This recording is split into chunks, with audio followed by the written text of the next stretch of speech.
Hi guys, welcome to the How Do You Health podcast. We are live in the DR. It's interesting because we've been doing our road trips, Allison and I, for a while, and always filming at least one podcast. Usually by ourselves. Usually by ourselves, but this is the first time that we have a guest, one of our favorite people in the world, Dasha, Maximov. Yeah. Well done. I forgot well to done. ask you about you last year, and I was like, I think I got it. Like but- Scarlet Witch, Yeah. Wanda. But she's Precisely. the next managing manager consultant turned biohacker because she wanted to find her own health journey because of many different reasons, which we're about to get into. And now she's one of my favorite biohackers, female biohacker, which there aren't very many of out there. There's a lot of women who are trying to figure it out for women right now. Correct, which is Yeah. fantastic. So we're at the DR at her place. She's been an incredible host. She'll host you, just call her. Come on down. And I don't know, we've been having a blast, and I'm excited to talk about all the things health and business and wellness and what you've been up to. But yeah, let's get the party started. I'm Tex-Mex Yogi. We have Allison and we have Aaron as well too. Aaron joining us for like the third time ever. Yeah. But Something like that. yeah. So let's do this. You wanna? Well, Dasha said I needed to start the show off with some vortexing of water, so I'm going to do this for the people watching on YouTube. Go subscribe. Nice. That's how you plug. Actually, you want to do the little play-by-play? What's going on here? Sure. So this thing in the middle. Hi guys, I'm Dasha. So this thing in the middle right here is called a VME, a vortex magnetic energizer, and it was created by Randy Hatton, I think it is, who's been a water researcher for 2 decades, kind of 20, 30 years. In the middle, there's a couple of magnets. And basically, if you were able to see this, it's like that science experiment that you had when we were kids, right? It's spinning it and it's vortexing it. It's 2 glass water bottles with their lids next to each other, and the thing in the middle is connecting them together so the water flows between it, and that's where the magnets are. And then there's a copper ring that also is involved somehow. Yeah. So these 2 bottles are just regular water, like glass water bottles. It doesn't matter what type of water bottles they are as long as they have the threads, because this thing in the middle will just attach to both threads. And so when you spin it, basically what it does, what Randy has found it to do, is clear the memory of water. So we know that water has memory. We know, for example, if you have 2 different stacks of water or jugs of water, one that has negative words next to it, one that has positive words of affirmation next to it, we know that the one with positive words of affirmation is more alive, right? So if you put that water on plants, the plants will grow better, right? And so this is what this vortex is doing. It's removing the negative memory of water. Chug, chug, chug, chug, chug. Yeah. It's removing the negative memory of water, and then kind of, you know how like in Men in Black, it does that zing, and it removes all that stuff. So that's what it's doing. So rather than having the negative memory of going through the pipes that are all right angles, or being in a plastic hot water bottle or things like that, now that water is clear and it doesn't have that negative memory. So you can add trace minerals to it, you can add a positive affirmation, you can add nice things to it to therefore make it more alive. And you can start structuring it and things like that. So I just recently kind of happened upon it, and people, end of, I don't know, 5 experiment, I guess. Most people say that the water tastes a little softer. I don't know if that's... Yeah, I don't know if mean, you well, felt there's a that. whole thing about like restructuring of water, right? Like Yeah. the way they teach it to you in elementary school is that water is a bunch of H2O molecules. But what actually happens is those H's and those O's all bounce around and create these huge clumps in the water. And that's a natural thing. It has to do with the minor magnetism of the particles. But research has found that if you're able to break up those chunks into smaller sections of actual H2O, it's easier for the body to absorb. So even from like a science perspective, it makes sense that metals and things reacting with the water would help to chip away at that. Mm-hmm. And it's easier to absorb in that sense too. So I do think it's delicious, but And that's felt just great. one of the main things that you'll find at the health house, because that's what you call your place. And I love it. I was like, we weren't sure we were at when we were finding your place. We weren't sure if this was the spot because Google Maps is always weird. Yeah. But we saw Health House, and that's why I texted you. I was like, well, we're in front of this place called Health House. I'm pretty sure this is your house. This is probably it. We called it, so the place that I live in is in northern Dominican Republic, Cabarete, but then the location is Encuentro, which Encuentro means like a place of encountering, actually. Mm-hmm. So it's Encuentro Health House. So it's like the house where you encounter health. Nice. Is kind of how we thought this about it. This is totally a biohacker's house, too. You've got an ice bath coming next week. Red light above us. We're vortexing water. We had another red light that just died, or else that was going to be on the show, too.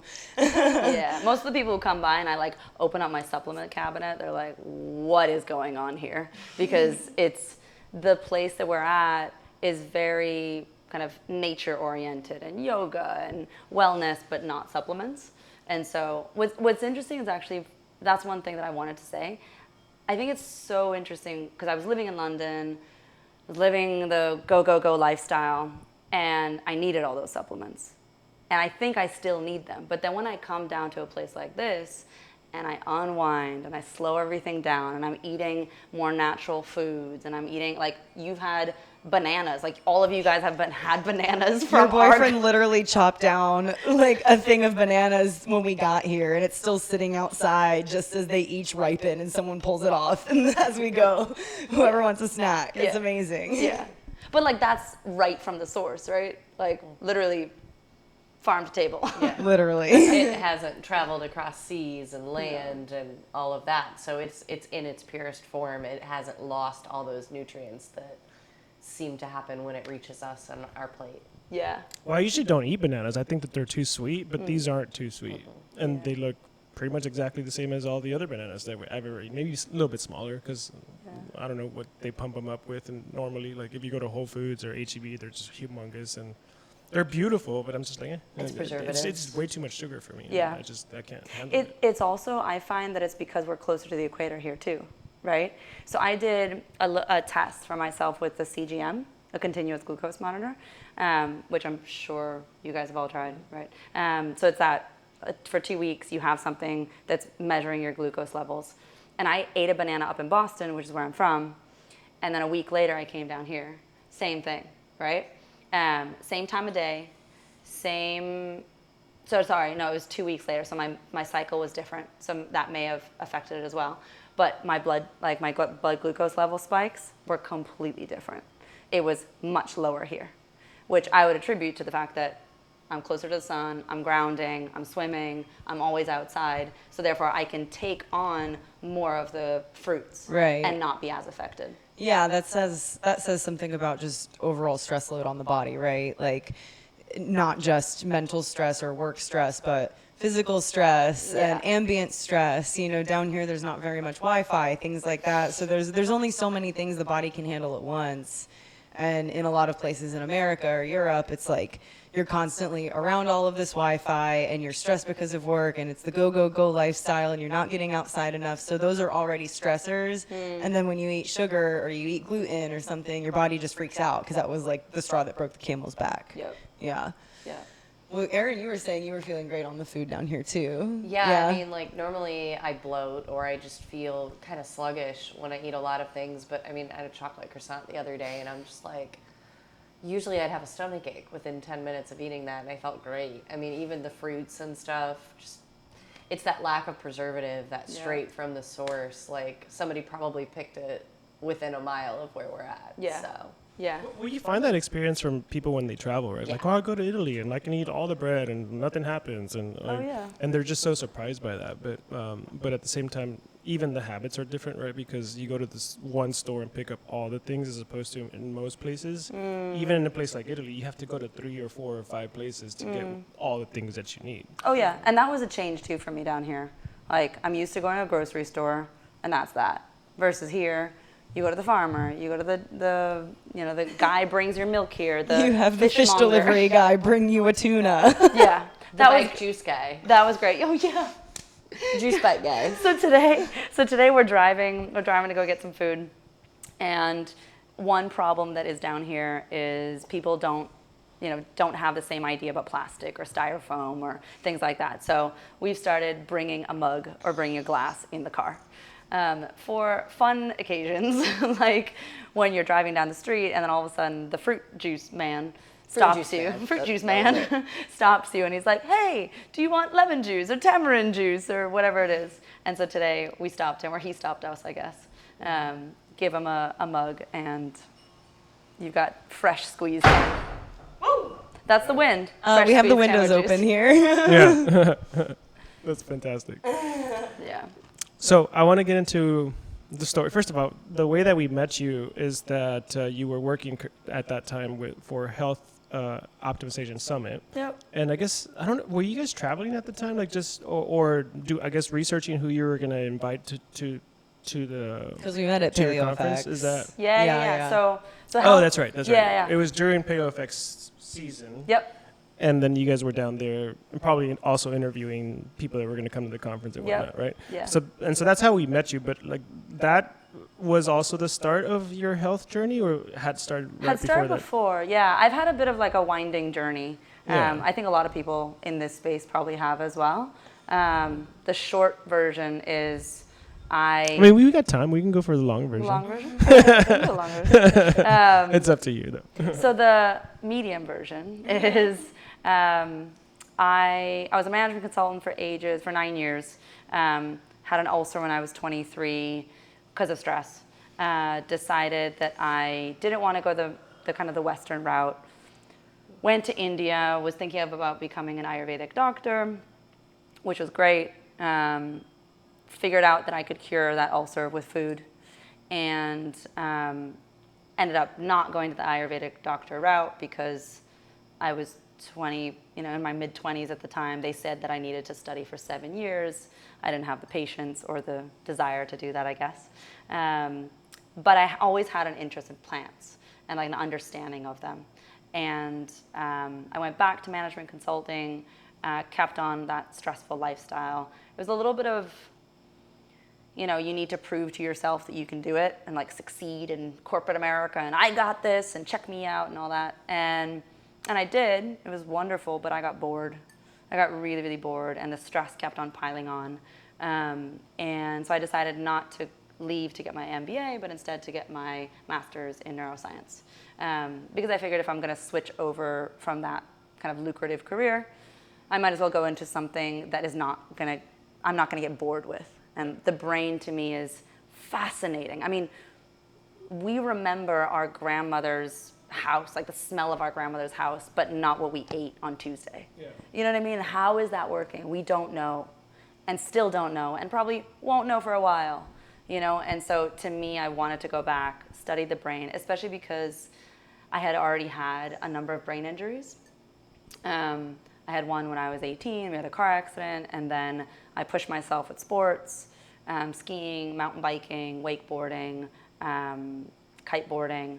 And then when I was doing my master's, I fell the last time salsa dancing. And the guy we were spinning.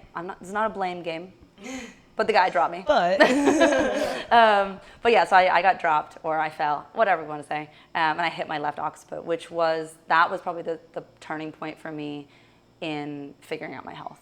Because I was somebody who very much identified with, I am my brain.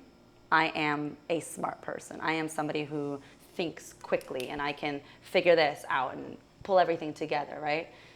And all of a sudden... Definitely, we can tell. Yeah. and all of a sudden, I don't have my brain. I can't remember what I read yesterday. I have fatigue. I have depression. I, have a 10-minute conversation. I'm like, I'm spent. I can't be here. So for me, that became that kind of hero's journey of, well, if I no longer am identifying with my brain, what am I? Who am I? So I went through the Western medical system, went to Russian doctors because I'm originally from Russia, went the homeopathic route, craniosacral. I mean, you name all the different modalities that many of us as biohackers probably know of. And I figured that the only person who's going to have to live with this the longest is me. You know, it's not going to be the experts who have the white lab coats and all the degrees. It's me. And so even if all the lab tests say you're fine, I know that my experience of this life is not fine. I know the headaches. I know the exhaustion. I know the depression is not fine, right? So that led me to also looking at my hormones, led me to realize that my HPA axis was completely kind of messed up, which is an interesting point with respect to women's health, because the brain injury caused me to start looking further into women's health. And my mother, she has breast cancer, has had breast cancer and thyroid cancer, so that was a path that for me was also, you know, hey, watch out. Genetically, you could go down that pathway. And so I guess full circle is now I'm working with women, bringing women down here for biohacking retreats, to really say, okay, let's look at your labs, let's figure out what's going on under the surface, and let's figure out that N of 1 for you. Because what we were saying before, women's biohacking is completely different. Yeah, the biggest issue as a woman who watched the biohacking thing kind of happen was it was all written by men. And I tried every like Dave Asprey like plan, whoever wrote anything, I probably tried it at some point, keto, all these different things. And a lot of it was really shit for me. Like there were definitely good things and things that I learned, but I couldn't maintain any of them. And I was really frustrated with myself because I'm usually good at sticking to things, but it doesn't really acknowledge the cyclical nature of being a woman. And especially if you're a female in childbearing years, like you need to actually pay attention to those cycles, and it's kind of disregarded in most biohacking right now because it's mainly been written by men. Yep. And that's not like a judgment, it's just it needs to be different, and there weren't women also trying to figure that out at the same time as the men were. So now we just need to figure it out for us. Yeah, and I always say to people, this is not, you know, blaming anybody. It's just it's just how history has been. So that doesn't mean that that's how the future needs to continue, right? We research, if I was a researcher, I would say the same thing. I get grant money. I need a big population. I'm not going to specifically go immediately to a narrow population of women between the ages of 30 to 40 who have PCOS, right? I'm going to go full spectrum, men and women between 30 and 40, and then go smaller and smaller and smaller, which therefore is why I think research, the way that research has been done, is just not the path forward. The path forward is citizen science with wearables, with guys like you guys in your clinic, you know, who has the data, who can say, all right, we've had so many clients and we've seen how these things change over time. Yeah, and I think that I want to rewind that a little bit, because I think that message is also very important of putting it out there that, like, hey, most of the research has been done in men.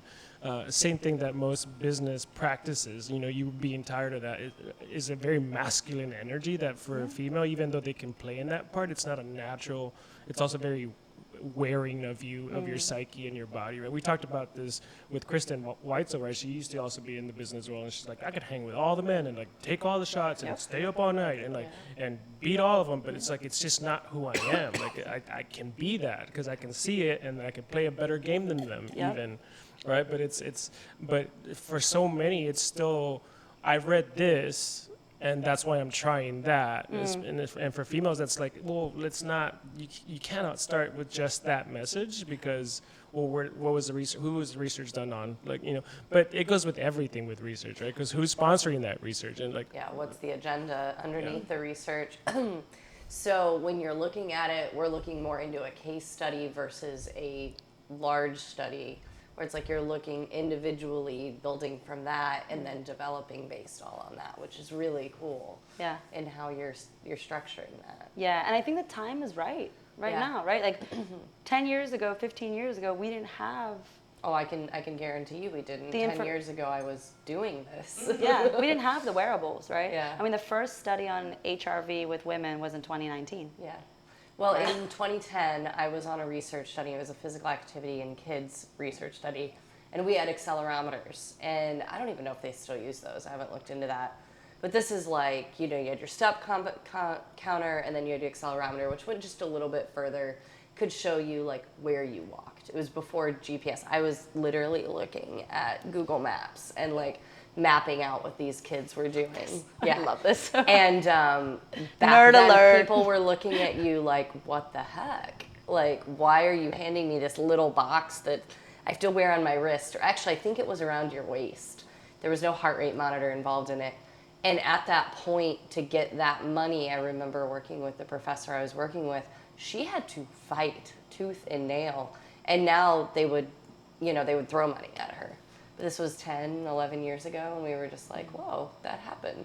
Yep. So it's so cool to me, having been in the very early stages of it, to see how it's changed. But the wearables are cool. Yeah.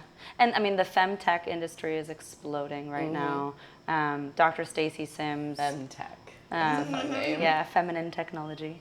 Dr. Stacy Sims, Carrie Jones. I mean, there's so many different people who are coming out there, right, and talking about the difference of, hey, each week you're going to be different, right? Yeah. Each week, like, we as women, we are not the same woman we were, 7 days ago. Our hormones change us. We know, for example, if men take testosterone, they can change completely. Women, same thing. If we take too much of something, it's Goldilocks. Yeah. So we need to be very careful. But yeah, I think it's the tide is shifting, the tide is changing, and it's a beautiful thing. Also, I think, have you guys ever read the book The Red Tent? I've heard of it, but I haven't read it. Really, really beautiful book that I would highly recommend. It's kind of the idea that, when we menstruate, we as women, we used to, back in the day, all the women who are menstruating go to a tent, the red tent, right? And they kind of sit there and they're there together. Now, that would be all ages. So you get the women who are, 18 years old to 35 years old to whoever is menstruating. And therefore, we got the opportunity to ask our elders questions and have that moment of, wait, what are you doing? This is weird for me. This is awkward. I don't want to ask somebody this, but what do you think? And I think we've kind of lost that ability maybe to be vulnerable with our sage elders, to ask them things that were uncomfortable. And we think that the only people who have answers for us are doctors. Yeah, well, it's interesting that you mentioned that, because we have another podcast, the Box Unplugged, that we produce, and Jenna and Liz, and she was talking about how not only have we lost that art, but like for her, up until like even like 25 years old, she was just even ashamed for anyone to know that she was like menstruating, right? And so she would like try to hide it as much as possible, just seclude herself, because she didn't even want her husband to know, because there was this whole shame. And like, where does that stem from, you think? Like, I mean, I just know personally stories from grandmother. Like, my grandma did not, like, she thought she was dying when she got her first period. They didn't tell them anything, just in that generation, at least in my family. So, like, my grandma thought she was dying when she got her first cycle, and then she thought, oh, you get your period and then it's done. And they didn't explain it to her until she got her next one. And then she was like, wait, I have to go through this again? And they're like, oh, yeah. And then they also didn't explain what it was for. They just made her feel really gross about it. So I think, like, a lot of that shame probably comes from, until very recently, most parents didn't treat it like it was a thing that you could talk about or tell someone was happening. And I remember even when I was in sex ed, like in elementary school, them like teaching us ways so that the boys wouldn't find out you were on your period. Like, it was very interesting. Yeah. And I'm not old, so it's like, this is recent. I think a lot of that does come from, like, I mean, the red tent was probably not a fun thing. Like, it was fun for the women once they were in there, but it was also probably like, hey, they're gross this week, send them in there. It's so a even dirty that, thing. yeah, It's like kind of like an isolation thing of like, we don't really know what this means, so you guys go all over there. And I mean, you do have, if someone has a very strong cycle, they will pull everyone with them. Sure. That's that whole idea of the coven, of the idea that you're all on the same cycle. There must be some sort of magic going on. I mean, when I was a teenager, my parents were always very open. My dad would like go buy the tampons and stuff for my mom and be like, oh, it's that time of the month again. And I remember getting a book from the library because I was I'm still an avid reader, but I was a real avid reader back then. And I couldn't tell you the name of it, but it was like all the women's health, like, this is what's going to happen to your body. But how many people actually let their kid read that when they were like 10 years old? Like, my mom's like, oh, cool. I don't have to teach you. Have fun. Yeah. You know? So, but also very matriarchal, lots of women in my family. You're Not lucky. everyone had that. Yeah, So, you're very lucky. I think for me it was, oh, she has a headache. Yeah. Right? That was always the excuse. Oh, she has a headache. And it's like, that's the code word for she's on a period. She's on a Yeah. period. Yeah. But I wonder, right? How much of, I only learned that we have 4 phases to our cycle probably in the past 3 years. I learned that this year. I Yeah. thought there were 2. I knew because I didn't want to get pregnant. Yeah. Yeah. And I mean, maybe it's time to, let's have a couple of these Mythbusters. So you cannot get pregnant every single day of the month. Yeah. Right? Fun factoid. You can only get pregnant around ovulation. So many people don't know that, right? The scary part about that, though, and I've actually had this conversation with my sister, who's a female. She's a family nurse practitioner, very into women's health. And I actually asked her, because I'm like, I know that it is around ovulation, but one of the issues that we have in our society is that women's cycles are so jacked up that you could be ovulating a day before your period. And she's like, that's the scary part for anyone in my field, Yeah. because most women don't have a regular cycle anymore. Yeah. Yeah. Very true. Yeah, Very, but very it is, true. it's like 3 days before and 3 days after is the technical, like if your cycle is perfect. Yeah. Yeah. So with that, anytime that I have clients like that, it's, and anybody who is a woman who is starting to biohack, and this might be controversial, but if you really are truly looking to optimize your health, start really understanding your cycle, right? And what I mean by that is get off the different contraceptive things that we're doing, birth control, rings, and all that. Because that is messing up your cycle. That is messing up your hormones. Your hormones are dictating how you live your life, like experience this life, right? Leptin, ghrelin, I mean, those are 2 hormones that are telling you whether you're hungry or not. The sex hormones tell you whether you're horny or not. Like all of these things, these are hormones that tell us the quality of this life, right? So I think it's controversial because a lot of people will say, well, my doctor has put me on to birth control because XYZ reason, right? PCOS, endo, endometriosis, Acne. I was going to say acne. Yeah. Manic depression. That's Manic always like the one that depression. surprises me the most. Is like, That's come why on, I got put on Yeah. it. seriously, like, come on. But Mine was mania. I don't necessarily get it, but I get that it happens. I get it, but it's a Band-Aid. Correct. So yeah, do you want to put a Band-Aid on for 20 years? And then all of a sudden decide to play God and say, oh, boom, I want to get pregnant.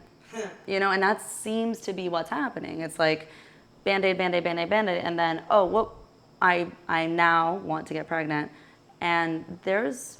And I can't. I Because there's... well, that's kind of one of the. And We I- have a lot of clients in the office that come in for a minute there. It was a pretty good chunk right before you came in. It was when I started, of our because people clientele. were, like, it was asking me. women coming in. They were trying to get pregnant that had been on birth control for 15 years or 20 years, and then it's like I can't do it. And well, the first thing is like, well, it's gonna take time. Like you just. I always like to explain it like.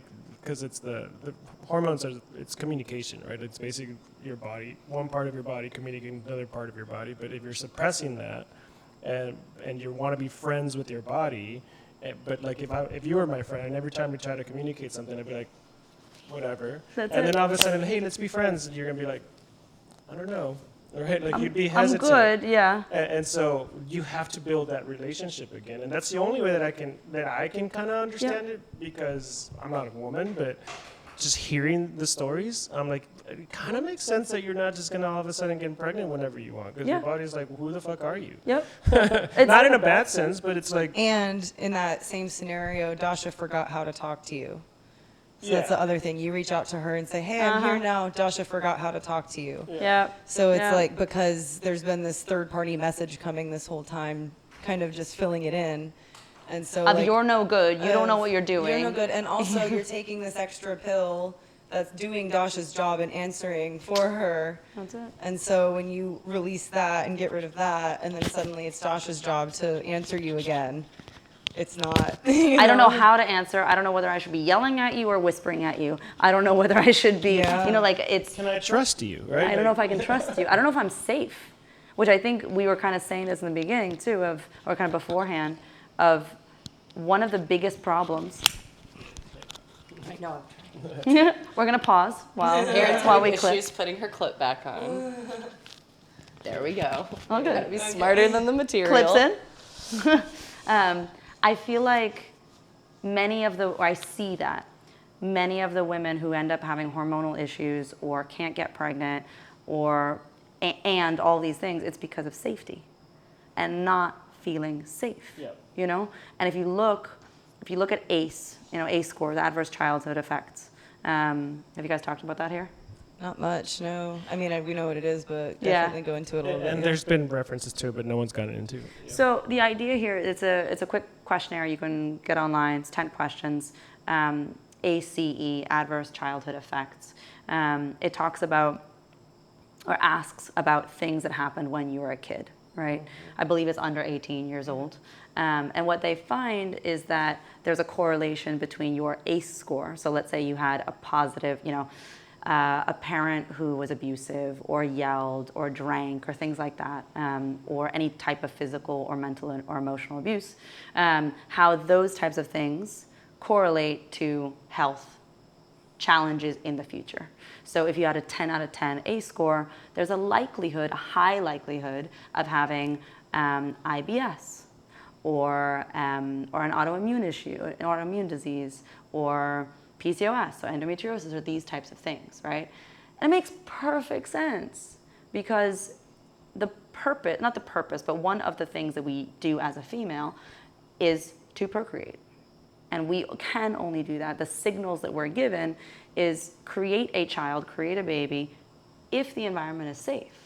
Yeah, you're not going to bring a child into danger. Exactly. Like, why would you? Exactly. Do If that? there's famine or if I can't feed him or her, why would I bring him in, right? The first thing to go is, okay, you're not going to have a cycle, right? If it's not safe out here because somebody's yelling at me or throwing things at me or I don't feel safe, my body's going to shut down.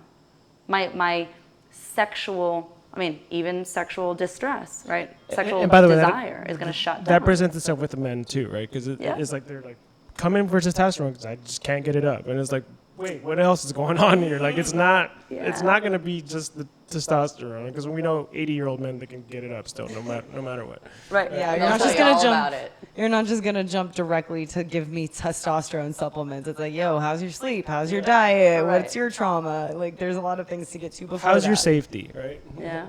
And I think that for me, that's like, it keeps on coming up. Like, how many women do we know? Okay, I can say it for myself. How many women do I know that on a day-to-day basis don't feel safe? So many. Right? Yeah. Like walking, here we had a workshop on trauma, and we talked about it, and there were women who were saying, I don't feel safe walking down getting catcalled. Yeah, there's a researcher named Dr. Allison Armstrong, and she has a lot of books on how the male brain versus the female brain works and how to better communicate between the two. But that's like my favorite part of her How to Understanding Women book is she recorded it as a workshop, and you hear in the audio, she says, okay, men, this part's going to surprise you, but I'm going to ask the women a question and just watch what happens. She says, every woman in this room, raise your hand if you've felt unsafe in the past month, and you just hear every woman's arm go up. And she goes, keep your arms up if you felt it in the past week. And you hear a couple fall. And then she says, how about in the last 24 hours? And like maybe half of them fall. So that's left with probably a third of the room with their arms up, having felt unsafe in the last day. Wow. And she just says, Good men, show. look around. Yeah, men, look around. Like, you guys don't think about this because you don't have to. And that's, due to evolution. That's due to a ton of different things. But inherently, women know we are more at risk because we're physically smaller, and that just places an inherent fear. And if you have any sort of thing that enforces that in your life or reinforces that, you're just going to be more aware of that fear. Yep. And so it's more of just knowing how to work through that and finding the community to help you feel safe. But there's so many things that go into it. It's a whole rabbit hole. Yeah, It's and a there's very big rabbit hole. Very large rabbit hole you can go down. And that could be as simple as, like you said, getting catcalled. Or like, I'll tell. Because you don't know what that's going to lead to, right? Right. Right. Well, Yeah, I'll tell. You don't know Is how this many guy people- really coming at me right now, Yeah. or is he going to just stay put over there and just yell something? Like, Right. There's no way you can know that, right? Yeah. Yeah. I remember before I went to college, I took a course called model mugging. It was awesome. It was basically like 12 weeks or something like that, where there was a guy dressed up as a Michelin man who taught us, and they allowed us to just go full force, kicking, screaming, doing whatever. And the intention was to break that fear, right? So because you're going to college, you don't know what's going to happen, you don't know where, all of that stuff. And we're not taught as women to take up space, right? Or protect ourselves. And I remember at one point, there was a lot of vocalization in it. And so whenever you did something, you had to yell what you were doing. So as an example, because as an example, if somebody's coming at you, you would put your hands like that, like little tiny pointers, and jab them into the eyes, and you would scream out, eyes, right? And you take up so much space.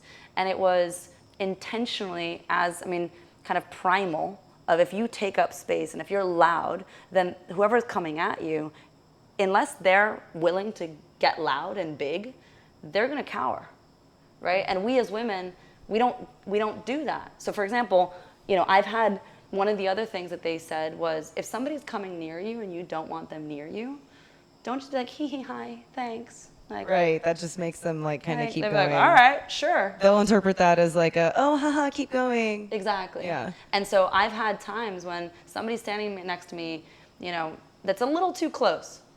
And I'm going to get a little loud right now.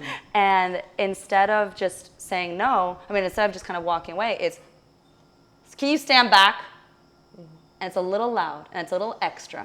And if they get a little closer, then you already know that that's not That's not the place to be. that's not yeah. the place to be. And you get louder and you get bigger. And I feel like there's so many times that we're nervous about putting up a fight. Yeah, to tangent a little bit, I had an experience like that in college. I'm just very thankful that my dad raised me the way he did. He always was like, you better not start a fight, but you better damn well know how to finish one, I was walking on Halloween down 6th Street in Austin, Texas. I went to UT. Me and my friend were walking back to the bus to go back to campus after a party. We were in Halloween outfits, but we're not like dressed all skanky or anything. We're just in Halloween outfits. And she's walking next to me, closer to the buildings as we're walking down the sidewalk, and suddenly like a homeless guy just appears and says something about like, hey cuties, what's up? And we just kept walking, and suddenly I hear Brittany go, and I turn around and he's got her arm, and I grab her, without even thinking about it, I grabbed her other arm and I reached into my purse with my other hand and pulled out my taser. Nice. And I said, back up. Did exactly what they said in that class, and he let the fuck go so fast. Yep. And he was like, oh, sorry, I didn't know. But Yep. like, that was just instinct for me, but probably because I had a dad who taught me to be that way. Yeah. So that sounds like a really cool class that Yeah, you took. it was awesome. I would love for every single woman to take something like that. Yeah. Because it's how to be physical if you need to be. Yeah. Right? And how to set that boundary. We always talk about boundaries. Okay, great. What about a physical boundary? Yeah. Right? Hey, I'm not comfortable. Hey, can you step back? Yeah. And if they don't, okay, well, let's go. Right. Or let me get others involved to be like, hey, this dude or this person, whoever it is, man or woman, is not giving me space. Right. Yeah, and as a bartender of 15 years, a 5'2", 100-pound girl squaring up with a 6'5" man, he'll step the fuck back. Yeah. Yeah, because That is Yeah. frightening to them. even if in the moment they're like, oh, fuck this, whatever, like, they're, as soon as you stand your ground back, they're like, oh. And if not, you stick them in the kneecaps. It Yeah. works every time. Like because I don't want to deal with that. Actually, Yeah. that's not easy prey. And Right. actually, I don't. You know what? I can go elsewhere. Yeah. Right. It becomes primal quite quick. Yeah. Right. That's exactly what it is. It's Yeah. primal. So like fear, we're talking about like fear and feeling unsafe. Like, how do you even start working on that with someone? it's a long road sometimes, right? Probably individual. Yeah, it's very individual. It's going back to say, okay, where is this coming from, right? Because there's the physical, there's the emotional, there's the psychological, right? And it's, I have a friend of mine who was very nervous around social situations, right? And she told me a story which was great, which was small moments of getting bigger and kind of overcoming that fear, right? I can't remember the psychological, kind of the term right now, when you're increasing the dosage, I guess, from a trauma perspective. Titrating it. Kind of titrating it, I guess. Reverse titration. Yeah, which is in her case, she was nervous about social situations, right? So what she did was she said, okay, every day when I go to a coffee shop, she would go to a coffee shop to work, she's like, I have to say something to the cashier, right? I don't have to say a lot, but I just have to say something, like a sentence, a word, a phrase, something to engage, right? And so every day she did that, a little bit, a little bit, a little bit. And she got over the fear that that person is going to just scoff at her. Right. Or say something nasty, or not pay her any attention, or pay her any mind, right? So over time, now she's gregarious and she's out there and she's doing. It's the same thing as like stage fright, right? Yeah. But I think with respect to trauma, it really is, one, going back in memory, and two, figuring out kind of what is holding it back to release that. And maybe right? actions that are being used to repress it too. Yeah, it just could be stories that you're telling yourself. How many stories have I told myself of I can't do that or I don't want to? And it's, wait, no, that's something that happened back then that's still replaying, right? And it could be, trauma. We talk about trauma as something that's massive. It doesn't have to be massive. It can just be, oh, that person reminds me of somebody else who looked at me nasty when I was 20 years old. Yeah, and Right. there's another thing that with trauma, people also think that it's a huge event that Doesn't caused have that. to It be. could also be a lot of tiny events repetitively, right? Like that's another thing that Micro traumas are Yeah. huge. yeah, that you in never, society. maybe once or twice or even 10 times wouldn't have affected you, but like it happened so many times. And it could have just been the way someone looked at you constantly when Yeah. you were at a certain age, and now it's just becomes a natural reaction to anytime anyone looks at you in any resemblance of that, which is, I think. You've read, we're reading, I know I've read it. I'm are currently rereading The Body Keeps a Score. And have you read it? I haven't You yet. haven't Aaron read it, but started you it started today. reading- yeah. Oh, no, I've read it before. It's been a while though. So Yeah. The Body Keeps a Score. Please read it, everybody. Yes. It's really good. It's a tough book. I mean, you and I kind of both said, right? Like we'd take it and put it down. It's definitely Pick it one up of those and put it things down. where you just like, I'm going to have to process that for a couple of days before I can go back and read that, because like, first of all, there's a lot that you can learn, but there's also a lot that you have to face, and that's tough, right? Because it's like, whoa, like that because it opens up things in you as well, and which is what any book should do anyways, right? But yeah, sometimes like just the examples that are given are just like, whoa, like that's way too much for me. But then as you let those sink in, it's like, it doesn't have to be that big. Where can I find similar situations that I have experienced or seen someone experience that like is just changing my perception on everything, right? Yeah. And that's why it's a very powerful book. But yes, everyone should read that. Yeah. I'm constantly fascinated because like I said, kind of been before, I identify with my mind so much.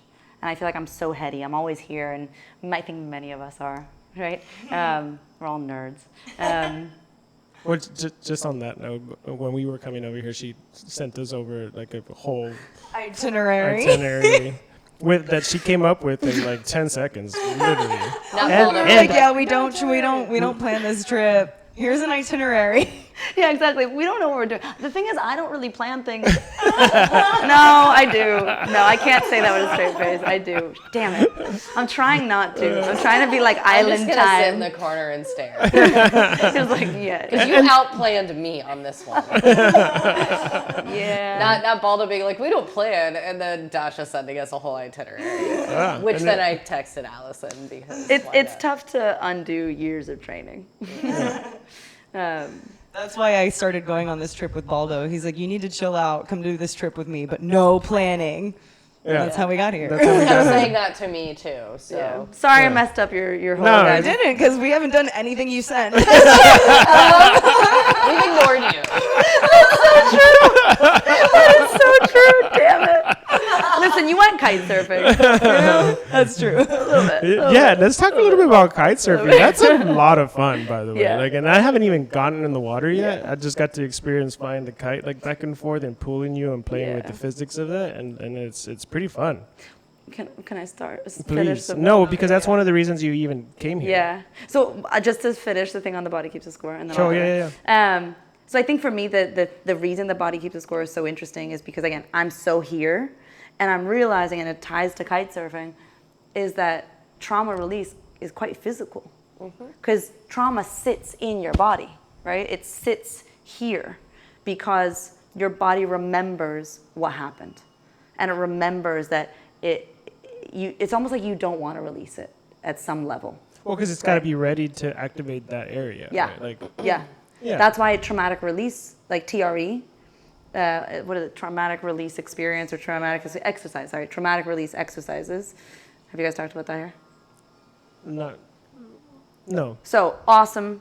Check it out on YouTube. You can find videos on it. It's free. Basically, this guy, don't remember the dude's name, but he figured out that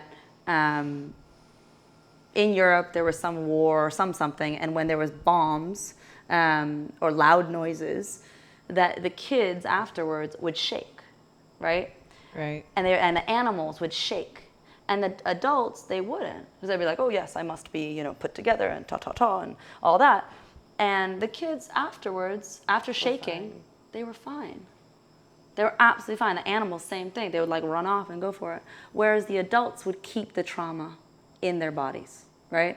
And so what he found was these exercises, which you can do to kind of force your body into shaking. And so, again, you can find it on YouTube. It basically is a way to activate kind of the pelvis, because the pelvis is an area where we hold a lot of trauma, sexual, physical. It's the root, right? And so it's a way to cause that whole area to shake. I first was introduced to this by Ta and Cole, actually. Awesome, amazing release. And you can do it for 2 minutes, 3 minutes. So now if for example, I was almost in a car accident a couple of months ago. I came home and I was like, let me do some of this like shaking, this forced shaking, right? To release some of that extra cortisol, that extra insanity that I kind of went through, But yeah, so the body keeps the score. The body literally keeps this trauma inside. And so Until you release it. until you release it. So instead of, not to say that therapy doesn't have a place, surely it does, but I wonder sometimes don't do only mental therapy, start doing physical therapy, right? Start getting more into sports, start doing more movement, start doing resistance stretching. Well, even with the mental therapy, sometimes you're going through that and you have a release in the body, right? If anything, you're just like, right? And so even that is a very physical, now I can like relax kind of deal. So there's no reason to think that you can only start up here. You can start in the physical body, right? It's almost like, hey, start with a smile and you'll start feeling better. Yeah, Right, yeah. I like that. Start with a smile, feel better. So have you found kite surfing to be therapeutic for you then? Yeah. So they're related? Yeah, because anything like that, so kite surfing, if anybody hasn't done it, you have a harness, you're strapped to a kite and a board. A kite that looks like a parachute. It's shaped like a parachute, yeah. Correct. Yeah, not like a little tiny baby kite. Right. A Big kite. proper kite that's going to pull you out of the water and you're going to go flying. To me, it's amazing because you're basically harnessing the power of nature, harnessing the power of the wind, and you don't have there's no like ski slopes you have to go down. You choose your path, right? You choose where you want to go, where you want to harness that wind and follow it that way. And the only way that you can succeed in it is if you're reading the signs, right? You're reading the wind, you're reading the waves. So it is meditative in that. So for me, because it kind of gets me out of my head and only into my body, then yeah. I mean, for the time that I'm up there, it's like, it's a full meditation. How you do in your morning, you're sitting, I'm on the waves. No, but You loved it though, right? No, I had a blast, and it was it was definitely, well, first of all, it was challenging to get the hang of like, hey, if you want more power, for example, like you have to pull down when you would think that you need to resist it, or vice. Like it's your basic. You have to unlearn everything that you think that the way your brain shoots off, like this is what you need to do to be safe in the situation. It's the opposite with the wind. Yeah. And to getting the hang of that was kind of interesting. But once you do it, you're like, oh, this is a lot of fun. Yeah. And I only got to play with the kite. I lifted up. I flew a little bit, and I was starting to play with that and changing directions of the wind. That's also a lot of fun, which is all things that you should learn before you even get on the water, because then you have like a million kites out there. You have to body drag out. Then you have to put the board on. Then you have to figure out how you're going with the kite. And then you have to not crash with other kiters. Yeah. So yeah, This is a very popular kite beach. So Yeah. that's actually a thing. yeah, so Cab is known around the world as a top spot for surfing and kite surfing. So we probably saw, like 100, 200 I took kites out so there. many pictures of just hundreds of kites down the beach. It's Yeah. beautiful. Yeah. It's a Yeah. lot, though. Yeah, I'm yeah, very yeah. impressed at how little accidents I saw, actually. Yeah. But yeah, I like what you said, because when you're holding the kite, right? So physically, we're used to this position, that kind of hunched in position, as protecting your core, protecting your insides, right?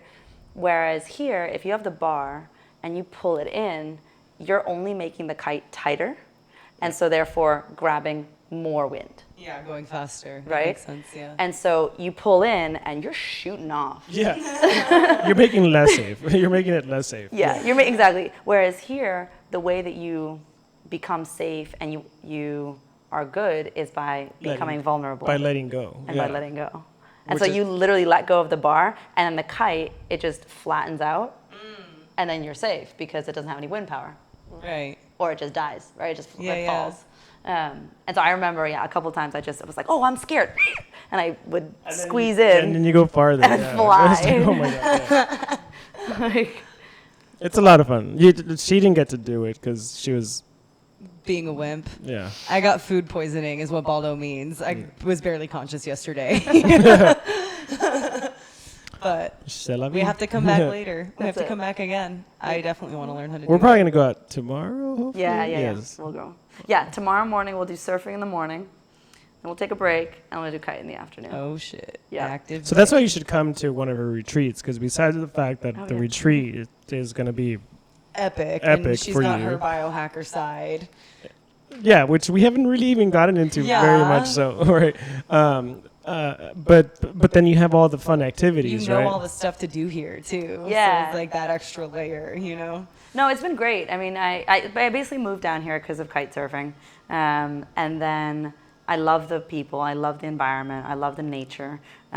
We went to a waterfall the other day. That was fun. Yeah, that was a lot of fun. an adventure. We'll just say that. You should definitely go to the waterfalls. They're beautiful. They're beautiful. Just go back back down the way you came up. No shortcuts. No shortcuts because they won't be short. But yeah, it's a completely different lifestyle here. Like everybody. Yeah. So the what I like about here is it's a slower pace, which is also challenging because we're used to go, everything's, we should have done it yesterday. Whereas here it's sometimes the power outages go out, sometimes the water goes out, and it forces you to be in the moment. And it forces you to just say, okay, well, what are we going to do now? Yeah, no, Which is for different. sure. But yeah, the retreats, the idea behind the retreats was always, when we go to these conferences, right, you enjoy yourself for 2-3 days, you meet all these people, this is awesome, this is great.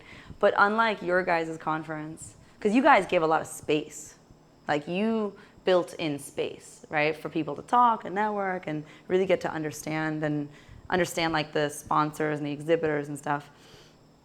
Oftentimes other conferences don't do that.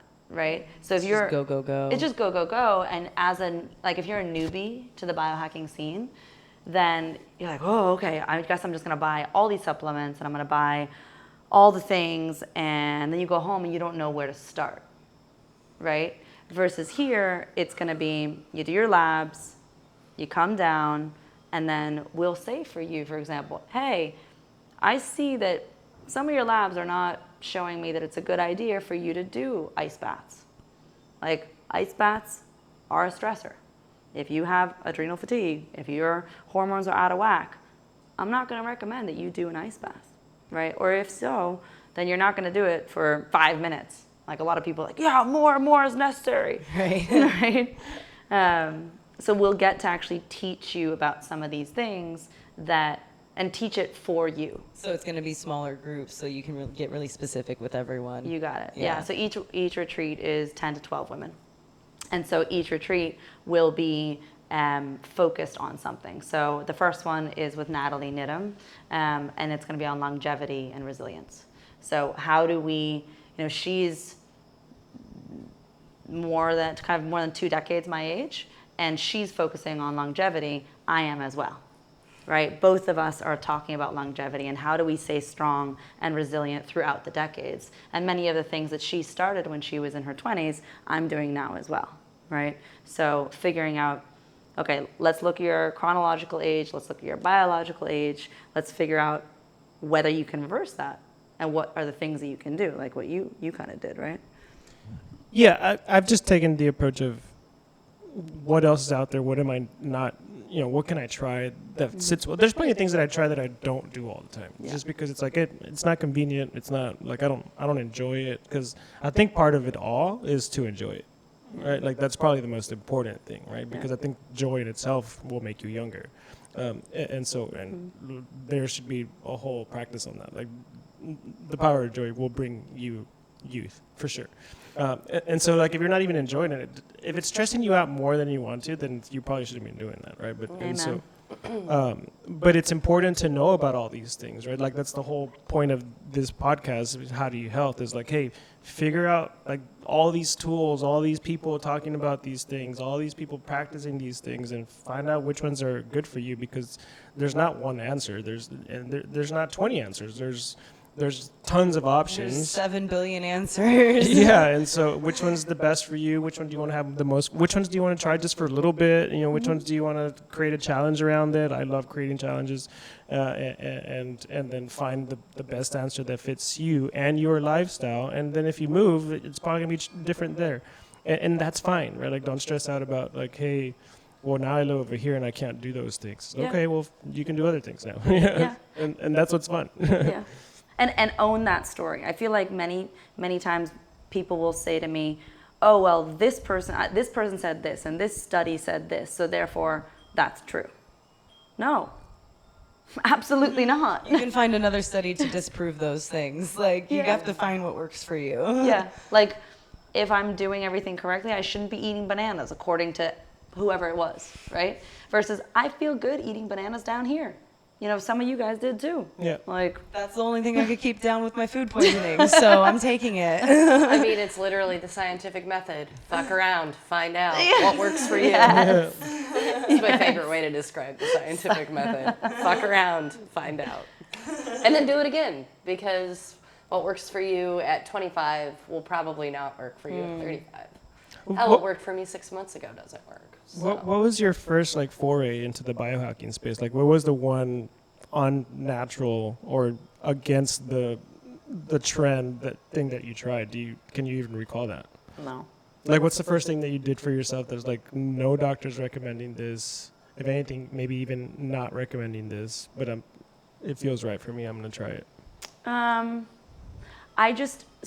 became quite electrohypersensitive with the concussions, and all the doctors were like, we don't even know what that is or why. I was like, I don't want to be around computers. I don't want to be around any of these devices. I feel like crap, right? So after that last concussion, I took 3 months. I left London. I took 3 months and I lived in the boonies. Like, I lived with nothing, all by myself. Didn't have any EMF. meditated every day, did yoga every day, and then after some time, and I was swimming every day and grounding every day, and after some time, then I started listening to podcasts, right? But for me, I guess the biggest thing was kind of realizing that I'm not going to listen to anybody.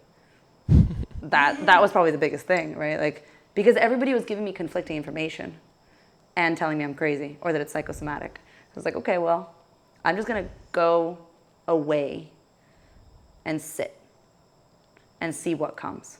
And what came was, don't be next to devices, go out in the morning sun, swim, and then when you swim, go down below, kind of dive as far down below, and then swim on the bottom, because it just felt good, right?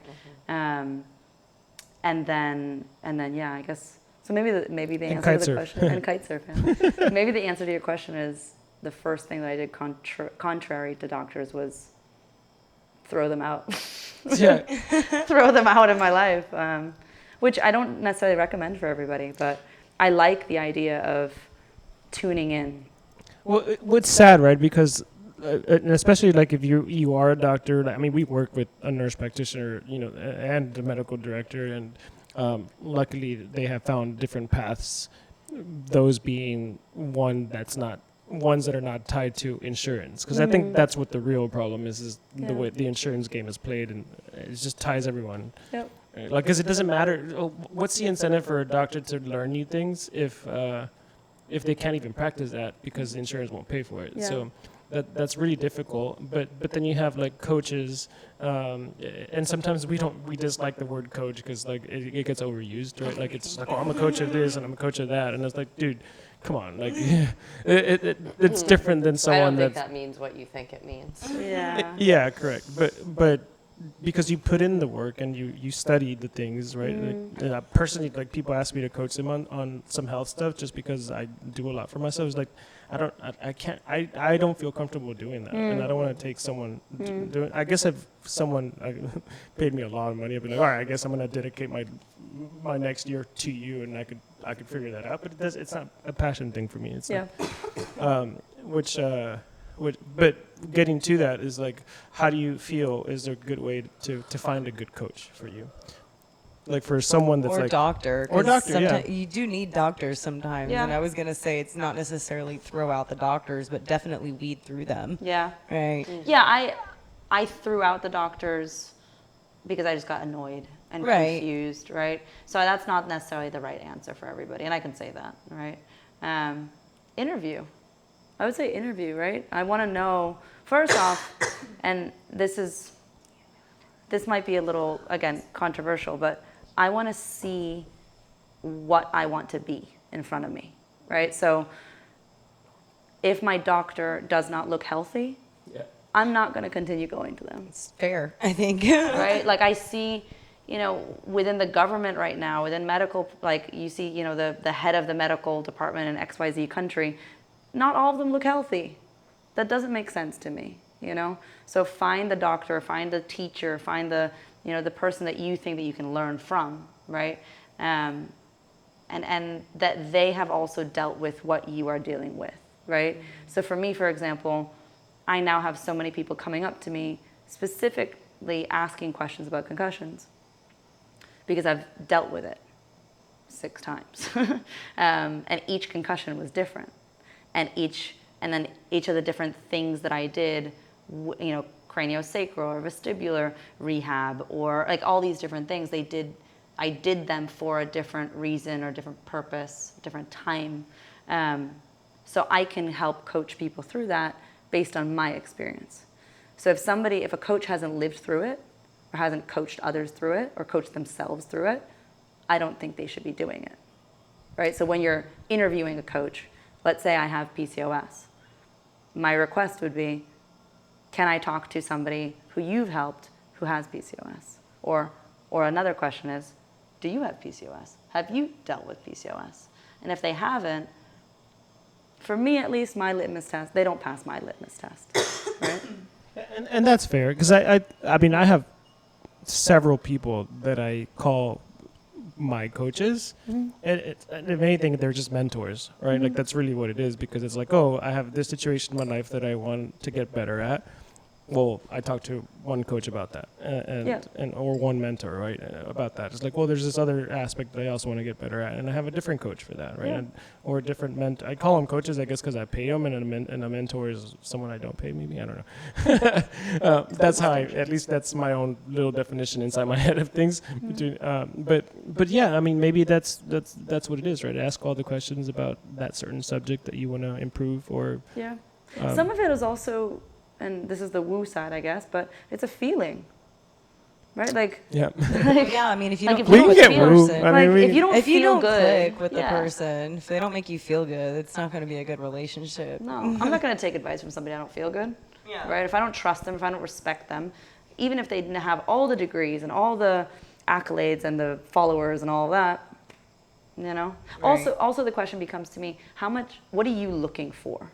Right? Do you want once per week? Do you know what you want? Do you need somebody to kick your butt, or do you need somebody to be nice to you? Different kinds of coaches for a health perspective, right? Do you need somebody who's going to be checking in on you and saying, hey, listen, I saw on the app that we're using to communicate that you didn't take your vitamins, or you didn't log it in, or do you want somebody micromanaging you? Because some people like that. Or do you want more of the higher level? You know, I'm going to check in with them once every 2 weeks. I got this. Leave me alone, right? I think it's figuring out for you what is the good, like what kind of a client are you, right? Yeah. And that might not be the one you want to be. You need to be realistic about the one you are. Like I'm the type, because I used to do rhythmic gymnastics, and my coach was very on it, right? Very, very Russian. The best kind of coach for me is somebody who's going to be like dictatorial, right? And be like, all right, let's go, come on, yeah, you got this, right? Not the soft side of things is just not going to work, right? As a coach, right? As you know, in a relationship or as friends, that's not the same. Don't boss me around. Don't boss me around. Leave me alone. So the one thing that I somewhat failed at was to identify you also as the founder of WealthCo. Oh yeah. Oh yeah. But all this conversation has led to this, because it's a little bit of, it's encompassing a little bit of everything that we've been speaking about. Yeah. Right. So tell me about how it even came about that, like, I have to do this, because I imagine that's how it felt. Like, I have to do this. Oh yeah. So WealthCo stands for Women's Health Community. So WHealthCo. I feel like I have to explain that sometimes. That's fair. That's fair. The idea behind it was, I didn't feel like there was a place for women biohackers, and a place for us to ask questions, a place to ask the questions that we don't want to ask our friends, and we don't even want to ask our doctors, right? Backed in science, backed in evidence. Because you can go to Goop, and you can go to any of these WebMD and things like that, and ask these things, but not at our level, not at our nitty-gritty, quantified self, nerdy biohackers. So that was the intention, right? Backed in science, a community for women. It started, and we started to have different chapters around the world, so different meetups. Then COVID hit, and so we shifted it to an online platform. So it's been an online platform since COVID. But again, I'm realizing that it's not necessarily fitting the ethos of community as this is, right? Yeah. It's been so nice having you guys here because it's physical, right? Same thing with How Do You Health. That was so much fun because it wasn't online, because we got to hug, we got to have these conversations late into the night and whatever it was. So WealthCo, moving it from that online platform to saying, okay, let's start with retreats. Let's have the physical community, that connection. Let's kind of almost create like a red tent, backed in science, right? Backed in evidence. Let's look at these different products that we know are going to be good for us. Let's talk about how, like the Flex Beam. I've been loving the Flex Beam. I love your guys' stuff. Okay, how does that fit for women? When should women be doing red light therapy? When should we be taking Boost and these different things, right? And let's do that in a safe setting together for 5 days, and then afterwards, then we can have that community going forward. So the idea with the retreats is have the retreats and then have the ability to have group coaching for those women to continue together. And then the retreats being, each retreat has a different co-host. So I'll be the continuity. And then again, kind of Natalie will be the first one. Kristen will be coming down. Lauren Sambatera will be coming down. Like these types of other experts who have their own twist on things. And they'll be coming down and doing a similar retreat, but with a different focus. I'm so excited to hear the stories post retreats. Yeah. Those are always my favorite, right? Yeah. And you keep referencing the How Do You Health Fest, right? And you came down, which, by the way, like you and I's relationship has been really interesting because it's always been like, oh yeah. First of all, it took us forever to reconnect again, and then it was like, well, just come over to we need a speaker, come over, and we flew you down there, and like it was great. Like within a week. Yeah, within a 2 week, weeks, and yeah. then the same thing. This was like, hey, we can't go to Colombia anymore. Like, so we're coming to the DR, and you're like, great, and you just asked us to stay here for 2 months. So I think we're doing that. I'm just saying. Yeah. Yes. Yes. I'm very happy. Those rooms are yours. Like, stick around. What do we coin? Down to vibe. Down to vibe. Down to vibe. Yes, we are very down to vibe. DTV. Yeah. That's true, right? Like, it's people who are like, all right, we in this day and age, we can travel. We can do what you guys are a little bit difficult of doing your work completely remotely. But most of us can. It's like, come on down. It's beautiful here. It's not, people are open. The place is open. Like, it's easy to fly down. It's very easy to fly down, Yeah. actually. Flying back might be a little bit tricky, but I don't. Flying back, you maybe need a not. PCR test. Whatever. It'll be quick and easy as well. Yeah. Exactly. We want to manifest that. Yes. Yeah, they're just gonna drop all the restrictions for like a day. That one day. Yeah, that's how it happens. Yeah. But the retreats, I'm excited too because we're going to have some of the wearable companies involved as well. So then if you think about it, over time, then you'll have that continuity of N of ones. So you'll have a bunch of N equals 1, right? So that we can then see, oh, wow, okay, you came down, your sleep was horrible. Then when you were down here, your sleep was fantastic, let's say, right? There's no EMF, you're on the beach, you're grounding, you're doing all these things. Now you go back home, what has changed, right? Oh, was it your cycle? Maybe not. Was it your environment? All right. What are those different things that we can start changing? So then for women, we start being the research team. So rather than it's the old school research of Johns Hopkins and Harvard and all these places that need grants and long-term longitudinal studies, we become the long-term longitudinal studies. It's more grassroots, more in the mud, in the jungle. yeah, in the jungle. Because then it's also like you and I can start having that conversation of, hey, we've done the same things, but we're having different results. All right, now what? What do we do with that? Yeah. Right? Or we start seeing, okay, these women were on birth control for 10 years. What are the patterns for them versus the women who are not on birth control for 10 years? But we learn faster together, right? Yeah. Like we grow stronger together. I mean, the whole, like, it takes a village, right? To, you name it. There's so many things you can apply that it takes a village to whatever. Most of the times it's referred to like it takes a village to, help Raise a child. to raise a child. But when do you stop being a child? Is really my Hopefully question. never, because it's way less fun when you Yeah, I mean, my favorite word is still poop. So like, I don't think I'm done being a child. I can poop better than you. I mean, I love the concept of Leela, which is just childlike innocence. It's like practice Leela. Yeah. What do you have I've asked this question to many different biohackers. Do you have a process for how you try different devices, because there's, even with red light, for example, there's tons of them, right? Like, how do you have a process of identifying which are the best? Like, what are you looking for? Yeah. Not just with the red light, but do you have a process in general for trying new biotech? Yeah. First, go into the science. Be the nerd, right? I want to understand why I'm putting it on my body, or on or in my body, right? So for me, it's if I don't understand the why, I'm not going to do the how. I'm the same way. Right.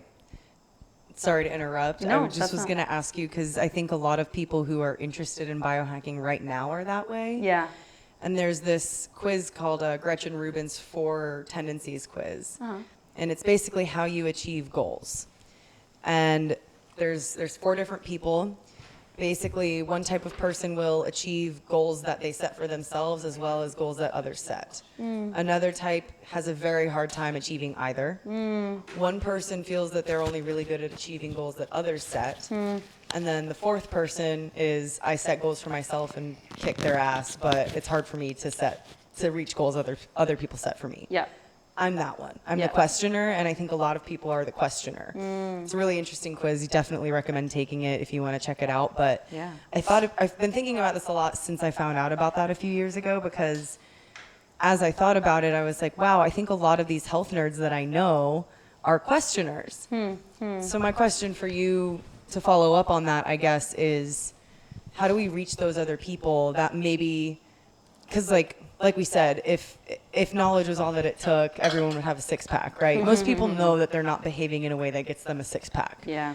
So like, how do you reach these people that the why doesn't matter? Or if someone Yeah. who's listening is like, I don't really care about the why, just tell me which one's the best. Like, For me, it would be make it feel good. We do things that feel good. right. Right? Like, I guess that would be the short answer. Yeah. And then you could extrapolate upon that. So if somebody doesn't want to understand the science, right? They're just like, give me the answer, give me the silver bullet. Right. Right? Well, I feel like that needs to be a mindset shift. Right. Yeah. Also.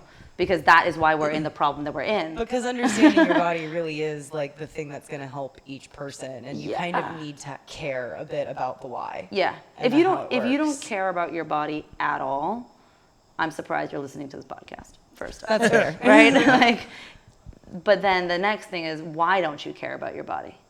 Because this Right. is a beautiful thing that's been gifted to us, and we have the opportunity to make it strong and resilient and be able to kite surf for hours and be able, to do all those things. And if you don't care about it, then where are you putting your time and effort into? Right? Like, what else is more important? Is it having a big house? And maybe the mindset shift then is reminding people that what's all this other stuff worth if your body isn't working to enjoy it. Yeah. Yeah. Yeah. Yeah, Like it's if- like when people say like I don't really like how that feels. It's like, well, stop doing it. Right? Right. Stop It's doing weird. I love this food, but I feel shitty every time I eat it. Well, then maybe don't eat it. Yeah. Like, I like, do you guys remember, oh gosh, she's a yoga instructor, Adrienne? Yoga with Adrienne. Yes. She lives in Austin. She's Yeah. super. Find what feels good. She says that all the time, and I love that phrase. It's like, and that's not just yoga. It's not just the yoga pose. Like, find what feels good. It feels good to be around healthy people. And to hug puppies. And to hug puppies. Yes. Who don't stink like pee. Puppy To mission. climb up mountains holding onto tree branches. Yes, yes. Hashtag DR is not that unsafe. Yeah, there really isn't a lot of. WBW. White bitches in the wild. I mean, we keep referencing just the wild shit that happened on our water. Okay, Past bottle. 4 TLDR days. to people listening. We thought we were taking a shortcut off of the hike that took us up to the waterfalls, and Which it is turned gorgeous. into 4.5 hours of bushwhacking through the jungle into the night. Luckily, there aren't large animals or snakes here. No. But yeah, we almost spent the night in the jungle. It was very tiring. I was It fully prepared to. It was very steep with a lot of bug bites and steep hills Yeah. and I mean, Lesson but learned, honestly, don't- but honestly, the most dangerous things there was probably the ants that just the kept plants like and the biting ants. us. Yeah, the Yeah. Lesson learned, don't listen to the two of us when we're like, yeah, sure, let's go for the shortcut. Go for the shortcut. And instead listen to George, who says, don't worry, let's Don't not do listen. that. Yeah. Let's go back to the place that we know. But Yeah. did you die? But did you die? But did you die? We didn't die. We We're did all not here. die. We have Okay. scrapes. We have stories. I got some bruises. The original question Baldo had was how are you testing these different devices or things to use? So you said find out the research. So for me, it would be the research. But if you're lazy and you're not going to do the research, I would use social media in the good way, right? I would check out to see, okay, who is doing red light therapy? What are the top 3 brands that are out there? So I'm not going to name names because that's not the point. But you look at those top 3 and compare them, because that's your shortcut. That is a shortcut, actually, Right? because even if you went that route first, it's like, okay, these are the top 3 that I see influencers I trust talking about, doctors that I Yep. trust talking about, and then you could go into the research that way too, of like, okay, well, this one has only near infrared, this one Yep. just has far infrared, this one has both, which one's best, or whatever it is, Yeah. figuring out what the different wavelengths mean, like all that stuff. Yeah, and I would say, is there a shortcut to just, I should go buy that? There are those websites out there of people who just give the whole list and all that kind of stuff, but it's your body, right? To me, Yeah. you should do a little bit of research. You should put a little bit of time. And maybe even like going to a conference where you know a lot of these Yeah. vendors will be at and actually trying the stuff before you buy, if Yeah. that's an option, might Yeah. work too. I feel like we should put up buy all these and start a rental company for a month. Like try Let it for people a rent month. them out. I mean, that's kind of what this house is turning Yeah, into. yeah, That's true. It You've got all the basically is, gadgets. yeah. But Dasha's already sold a water vortexer to me, so Yeah, exactly. Because you right? get to try it before you buy it, right? Yeah. A lot of these things are expensive, right? We had a hyperbaric chamber in California, and they're amazing, and I loved it. And so many people got to come by and try it because they are 30 grand, right? So there, if you do get the chance to try some of these things, like go to your guys' place, check it out, ask the questions. But I do think if you're gonna spend the money, you probably should at least know what it's doing, right? Know why you're buying this red light therapy versus another one, because you're still gonna put the money down. Or just Right. DM Dasha, because every time I There is that. mention something, she's just like, no, you should do this other one because, and then she gives me Right. and a memorized, very detailed she answer, did that to me yesterday when I was like, I'm gonna get this water filter, and she's like, actually get this one. and then Like, she gives no, you all no. the your head's wonderful. You keep all the information in there. It's like, sweet, I'm just gonna DM Dasha and tell me that. Actually, Damn it, that's I'm my gonna get way research. too many From now on, that's my research. DM Dasha. DM Dasha. DM Dasha. Shit. What do you know about this? Get your membership services going. Yeah, girl. right. It works. I'm alright with that. And she'll give you an itinerary.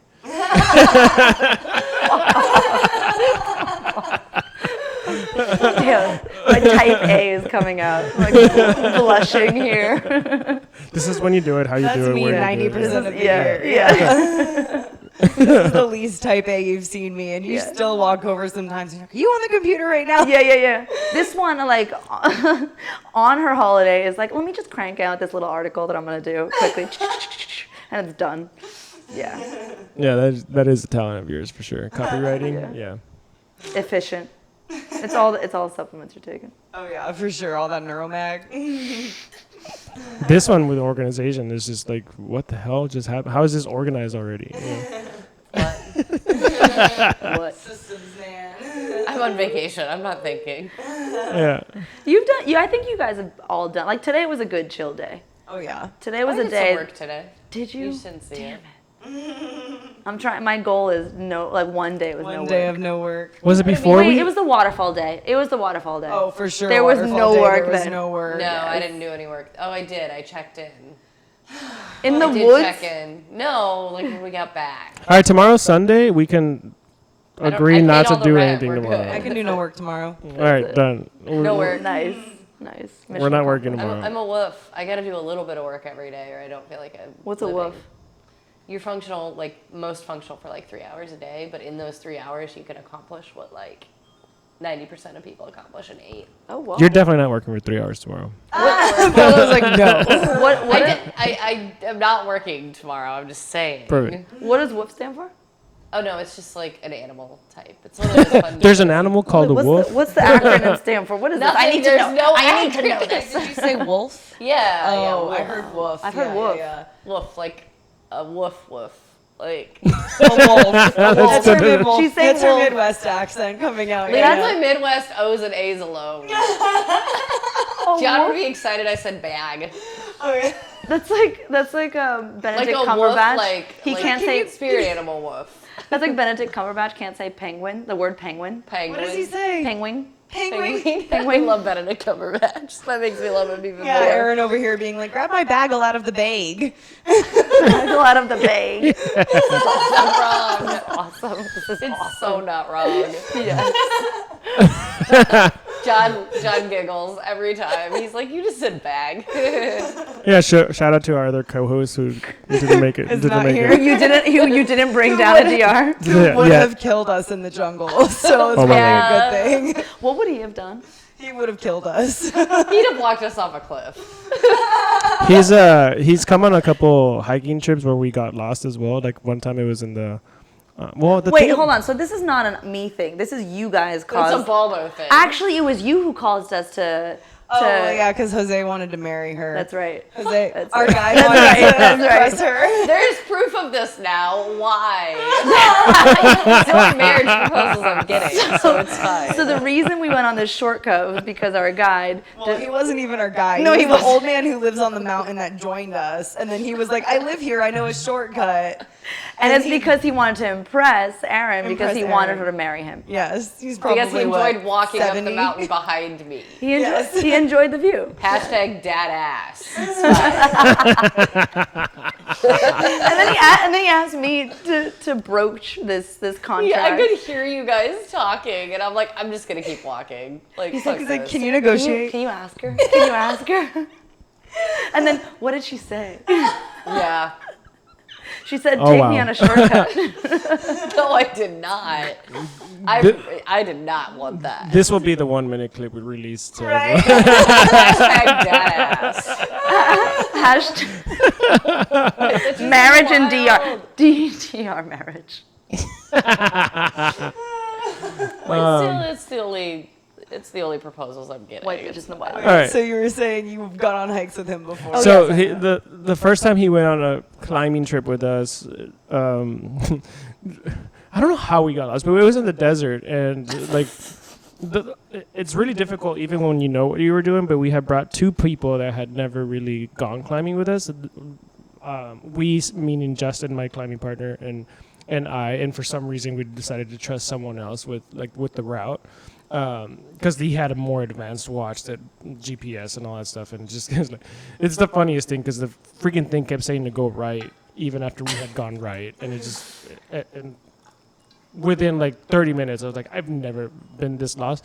This past time or this past little waterfall trip, I was like, I've never been more lost than yeah.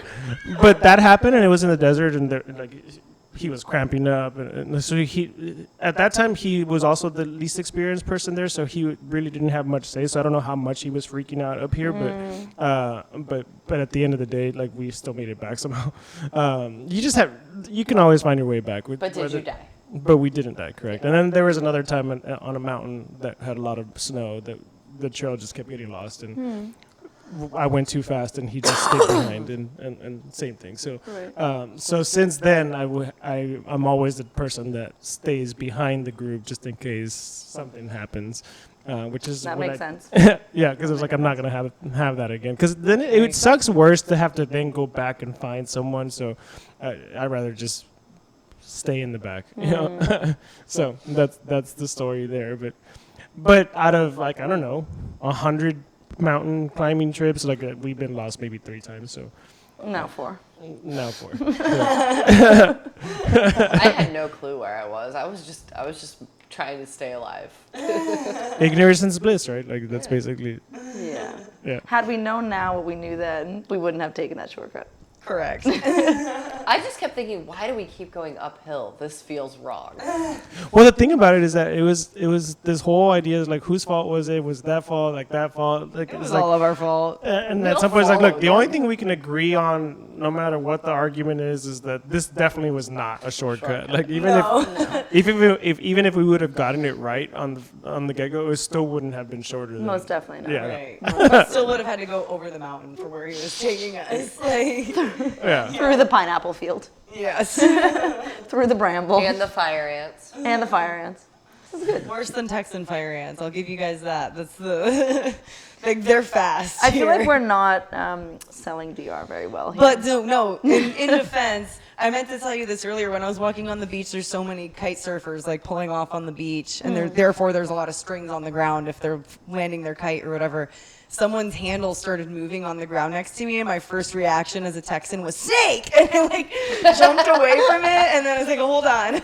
Those don't exist here. no snakes here. No snakes here. No big animals here. We weren't going No to get eaten. There's really no predators here, There's right? no predators. No. Yeah, and so George called it a bird island. It's Yeah. very bird heavy. Very bird Yeah. heavy. yeah, mosquitoes and ants were the worst Lots of thing, fruit. and not even a lot of mosquitoes, No, there was some because guy who Texas came- has some bad mosquitoes. Yeah. Yeah, there was some guy who came from Costa Rica, and he was like, "I'm surprised. Like, you guys Costa have Rica has nothing." bad flies. When there's bugs, there's really bad And the bugs in fruit is Costa Rica. amazing. And Yeah. The cacao. no, trust you guys me, like, tried this cacao. is oh yeah. We tried We cacao could have fruit. survived in the. We could have survived. By the way, the in place where we mountain. got the cacao, like the art in there was really interesting. Wait, what's the cacao guy's name? Like, what's his business name? Marco. Marco.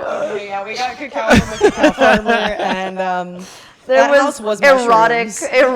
art, Was. erotic That psychedelic house art. was mushrooms. Yeah. Yeah, There's that's how no we better could- way to describe it. I kept looking at the art, like I feel high. Yeah. I was not high. So cacao, we need to get somebody to do a cacao podcast with you guys. But cacao here, you guys tried the fruit Yeah. Yeah, the fruit was and the delicious. wine and the his nibs chocolate, and yeah. the raw cacao.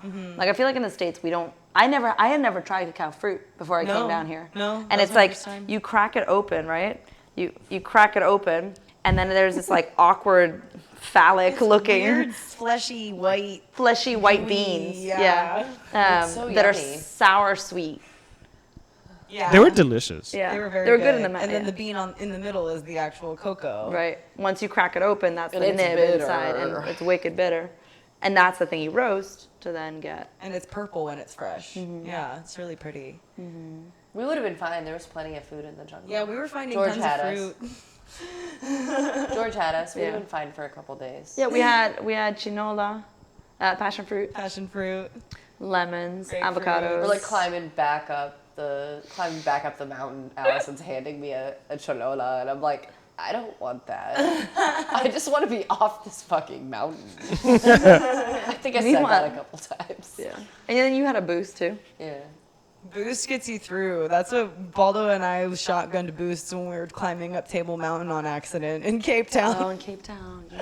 We accidentally took the route that involved You a few climbed it. We did some bouldering on Table Mountain. Oh shoot. Oh, it was fun. It was a lot of It fun. was a lot of but fun. we boosted it halfway through for sure. Baldo, take this boost. Now I'm like, I will take the boost. Give me a second. Well, on that note, I think we're completely off topic now. Seriously, where were we going with this? Yeah. No, Enjoy where your can they life. find you? Any last comments? Anything you want to share with people? What's where can they find you first of all? The one thing I wanted to share that we didn't kind of circle back to. I mean, we have Go plenty back. of time. We don't need to close. Yeah. We don't need to close. I was just. Oh, all right. We were just kind of rambling We're on just that, and that's partly my fault, squirrel. but still. Oh, good. No. What's the most important thing you want to share? Well, there's going back, like talking about stress and safety and the importance of that, I guess. There's a researcher by the name of Stephen Porges, and he has How do you spell that? Porges.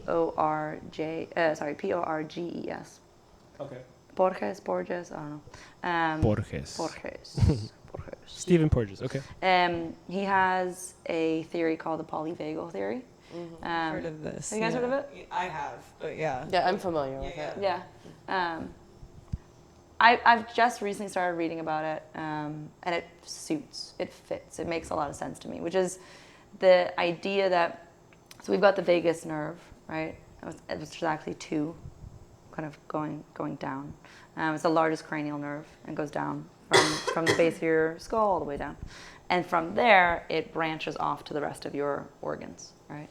So that's where we talk about vagal toning.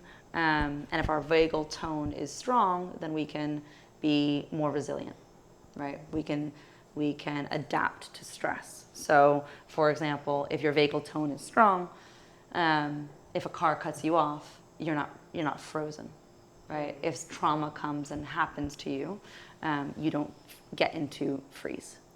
Because this polyvagal theory that Stephen talks about is there's fight. We know that there's fight, there's flight, but there's also freeze. Yeah. And the idea of freeze is when we're in that trauma, when we sit, and it's so traumatizing, we end up staying in that freeze. And therefore, when you're staying in that freeze, it's damn near impossible to speak to somebody when they're in freeze and you're in normal social engagement, right? So for example, I speak to somebody who has had stage 3 cancer, right? Or has had something very serious, very traumatizing. That person and I are not going to have the same social engagement. We're not going to have the same experience, the same conversation, because they're stuck in freeze. They're literally stuck there. And they don't feel like they can move anywhere because it's just, I can't do anything. So rather than blaming that person and saying, oh, well, you're a victim, or you can't do anything, or why aren't you contributing? Why can't you break in through this pattern? Exactly. Yeah. Like, come on, just man up. Just man up. It truly is something where they are in freeze. They don't have the ability to be in social engagement. They don't have the ability to have that conversation because that trauma has forced them into freeze. And so polyvagal theory says there are those 3 levels, fight, flight, or freeze, and there's a corresponding kind of social engagement, or just, I can't remember the other word, but you're frozen, right? And only when you can pull somebody out of that freeze and into social engagement will you actually be able to have a conversation with them, right? And I'm sure that all of us have had that. Like for me, after the concussions, I really can't deal with loud noises. And, and if there's a lot of loud noises, I just kind of, I even see it in my body language, right? I've been in 2 very similar car wrecks, and every time traffic gets the same way, because they were rear to front end wrecks, and every time traffic gets like that, because traffic stops really quickly in Austin, and that's what causes a lot of those wrecks. Every time I see that almost happening again, I feel myself just tense up the shoulders, get ready for the blow, even though I drive way safer now than I ever had, and it's probably not actually going to happen. But you see the traffic stopping ahead, and I already feel myself getting tense and preparing to stop way sooner than I would have before those wrecks. Yeah. Yeah. Yeah. Yeah, and so okay. Well, I used to do it with maybe that's not the right word, but arguments, where I would just maybe not want to face an argument. I can't really connect with it anymore because I have since let it go. But I used to have situations with friends or a girlfriend or whatever where if a conversation got to a certain point, I would just stop talking, no matter what was said, or if I was touched or pushed or nothing. It was just, so I know that it was from a conversation standpoint, maybe certain words or maybe pitches. I seriously cannot even recall those situations because it would be a complete block. So you're frozen. Correct. But I do remember why can't you just say anything kind of deal, people saying that to me, but not recalling why. But I've since let that go, and I couldn't tell you right now what it is that I let go. I just know that I did, but I have let go several things throughout just different work in the past few years, and so I know it's one of those because it no longer happens and it hasn't happened, but it's an interesting way to now pinpoint what was going on from hearing that. So thank you. So that's cool. Yeah. I mean, and I think to me that do you think that's what happens to deer sometimes, where they just when freeze? they're in the headlights, it could be. Well, it's the same. It is. It Yeah. is exactly what happens. I think so, because for them too, it's They just Yeah, There's just a freeze. You they're can't stunned. react. Yeah, they don't know what's going on. So yeah, that is. I mean, and you call people deer in the headlights sometimes when they do stuff like that. That's a good analogy, actually. Yeah. Yeah, because they're definitely not running away. I mean, deer in the headlights looks like stage fright on most people too. You get them on stage in front of people, and they're suddenly just like, they don't know how to human anymore. You know, it's like, I think I need to do all of these different things when actually the best way to be on stage is to just act normal. Yeah. But people Yeah. forget what normal is. Yeah. Yeah, very true, very true. But I think to me that theory, which, like, check it out on YouTube or YouTube or wherever, polyvagal theory. But to me, it helped me better understand others when they're not doing something that I think is so obvious, right? Like, why can't you, I don't know, whatever. We're in a traffic, why can't you understand to move out of the way or Right. whatever, I don't know, things like that, right? It's like, oh, wow, what is that person feeling? Are they in fight? Are they in freeze? Can they do anything or not? And so it's almost realizing that my reality is not necessarily their reality, right? So in this whole time of COVID too, I'm sure that you guys saw, right, the different circles of control, right? So what can I control? I can control how I feel, I can control what I react, how I react. What can I influence? What's that next circle out? And what can I not control that I can let go? Right? So combining those two, the polyvagal theory, as well as those different circles, has really helped me kind of help to understand other people during the past 2 years, and saying like, okay, well, I don't know where they're sitting in fight, flight, or freeze, and I don't know whether they think that they can control this or not. Yeah. Because thinking you can control something is a big factor. I mean, you hear that even in people's health arguments sometimes. Oh, well, it's genetic. Like, that's why I can't lose weight or whatever. And it's like, that's true. You know, genetics and gut bacteria are related. And, you know, if your mom had poor gut bacteria, you're more likely to have it. And therefore, it might be harder for you to lose weight. But that doesn't mean that you're going to be overweight. It means that you could be more susceptible to it if you fall into those lifestyle patterns. But that's with anything now, you know? Yep. 20 years ago, it would have been crazy to say, I'm predisposed to Alzheimer's or diabetes. Can't do anything about it, darn. Whereas now we know with epigenetics, no, as long as you don't do the things that lead to those, even if you're genetically predisposed, you are far reducing your risk if you just follow a different lifestyle. Yeah. You know, That even if your genes say that you're going to get it, quote unquote. Yeah, that was huge for me because, again, my mom had breast cancer, thyroid cancer. Her mother died of cancer. It's in my line, right? Especially my maternal line, right? That's not going to be my end. Right. Because I can control that. I can do things differently. Right. I can decide that I don't want to be the rushing kind of, there's a book called Rushing Woman Syndrome. I don't want to be that. I don't want to pull on stress, like suck it in, because that's a very common thing for women as well. We want to be the providers and the maternal and, hey, are you okay? It's the nurturing. It's the nurturing, but then the self-sacrificing because of the nurturing. Right. Right? I do love that you make us coffee in the morning, though. You know. Yeah, you can keep doing that. Encuentro Health House. Enjoy it. She makes special coffee with like cinnamon and cardamom, and it's delicious. The cardamom helps to offset all the acidity of it, and especially if somebody if you have like a high pitta, right? If you're thinking Ayurveda, right? Then then you want to help offset the acidity. So yeah, Are you put Pitta? cardamom. You're not Pitta. think You're Veda? Veda. Vata. Vata. Vata. Yeah, I think. So there's Kapha, Vata, and Pitta. I can't remember the difference in them, but I'm pretty sure I'm Vata. So Vata's air. No, I'm Kappa. Yeah, you're Kapha. Yeah. Vata's air. I'm Pitta Pitta. Pitta is fire. And then Kapha is air, or earth. Yeah, I'm Kappa. Sorry.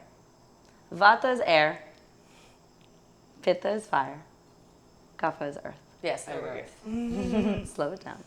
And then you can be A balance. combo, Yeah. right? So I'm more fire air, which makes sense because I like to travel around and I like to like fly places even in my mind, right? The thing that I need to balance more is the earthiness and like ground myself down. So I find it difficult to just sit and do one thing for 6 months, right? So I kind of need that kapha energy. And then I'm there's sure people this who helps can being be, here. yeah, it's roots country here. But yeah, there's other people who can be tridoshic who are an equal balance of all three, you know. Isn't the practice of Ayurveda to try and get more balanced? Yeah. Yeah. Yeah. That's part of it for sure. Yeah. Yeah. Not the whole goal, but Yeah. yeah. I certainly don't try because I shouldn't be eating the hot stuff, and that's all I can eat.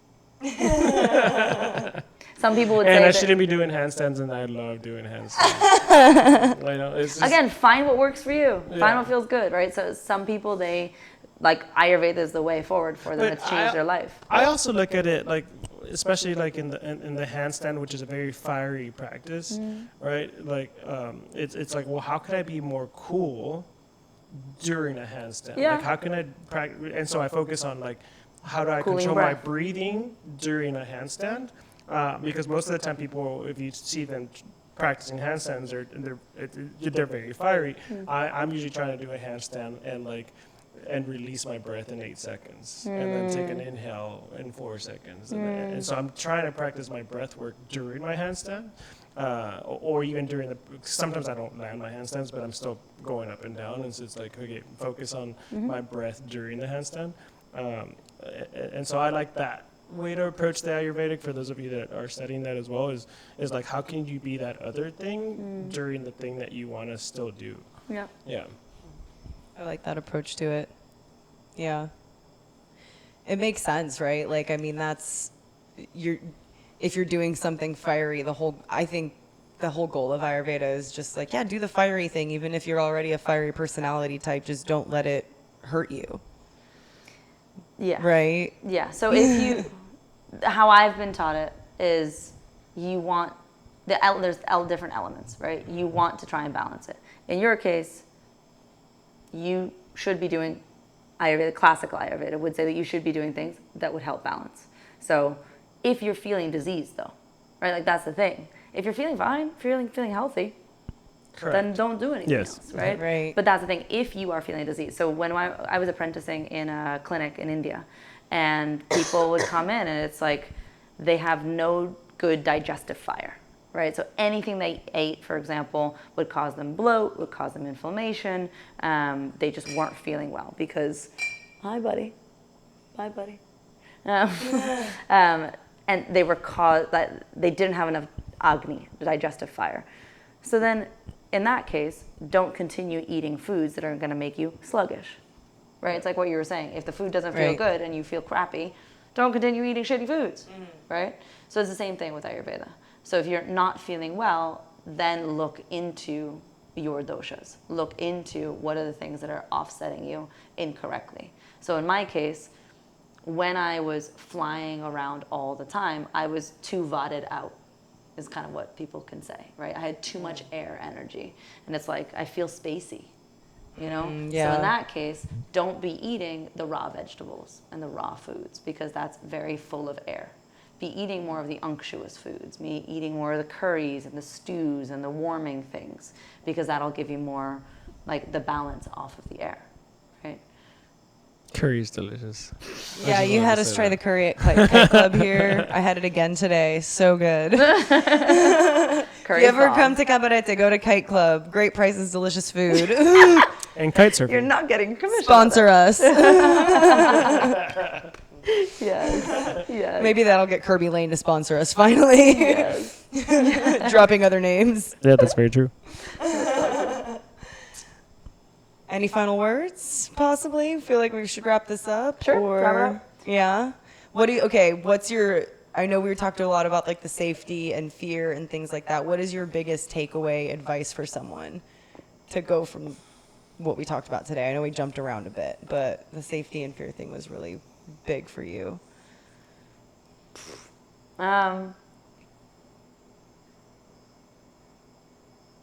Look into your relationships, I guess would be my first thing. Yeah.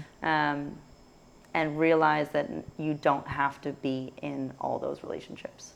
And I don't mean that romantically. Any relationships. Like, we are in a beautiful time right now where you can choose. You know, beforehand, if you didn't like your family, you were stuck with your family. You had to stay with them because that was your tribe. That was your sense of safety, even though that may not have been safe for you. Like in this case now, if you do not feel safe with your family, you don't have to continue those relationships, right? If you do not feel safe with your workers, your co-workers, your whatever it is, right? Learn, like, know that you can change that, even though it may be difficult, right? I have so many people who have said, if you don't feel safe, it's not immediate, and it's not about, oh, call up HR. It can be a micro thing, right? I remember there was, again, I was working in a very male-oriented, consulting, management consulting, M&A, mergers and acquisitions. Like 99% men, right?